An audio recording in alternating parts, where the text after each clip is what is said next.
Hello बच्चों, आज हम हिंदी व्याकरण का पाठ 1 भाषा पढ़ेंगे। चित्र 1 में चिड़िया बोल रही है।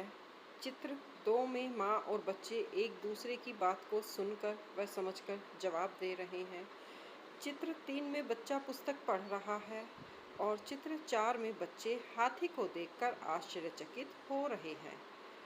हम अपनी बातें दूसरों को बताना चाहते हैं, इसलिए हम बोलते और लिखते हैं। हम जो बोलते हैं और लिखते हैं वह भाषा कहलाती है। सभी पशु पक्षियों की भी अपनी एक भाषा होती है जिसमें वो अपनी बातें कहते हैं।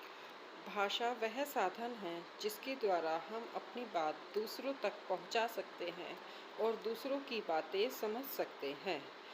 विश्व में अनेक भाषाएं बोली जाती हैं, जैसे हिंदी, संस्कृत, पंजाबी, मराठी, गुजराती, तमिल, अंग्रेजी आदि। हर जगह की अपनी एक अलग भाषा होती है।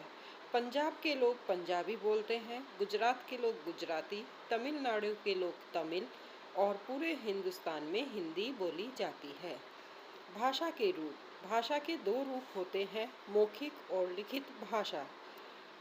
नीचे दिए गए चित्रों को ध्यान से देखिए कि चित्रों में क्या क्या हो रहा है।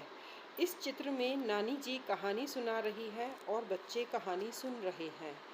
जब एक बोलता है और दूसरा सुनता है तो उसे हम मौखिक भाषा कहते हैं। दूसरे चित्र में रीना कुछ लिख रही है और उसके दोस्त उसे पढ़ रहे हैं। जब हम लिखते हैं और दूसरा पढ़कर समझता है, उसे हम लिखित भाषा कहते हैं। भाषा के लिखित रूप के लिए लिपि का प्रयोग होता है। हिंदी भाषा की लिपि होती है देवनागरी, अंग्रेजी भाषा की लिपि रोमन होती है और पंजाबी भाषा की लिपि गुरुमुखी होती है।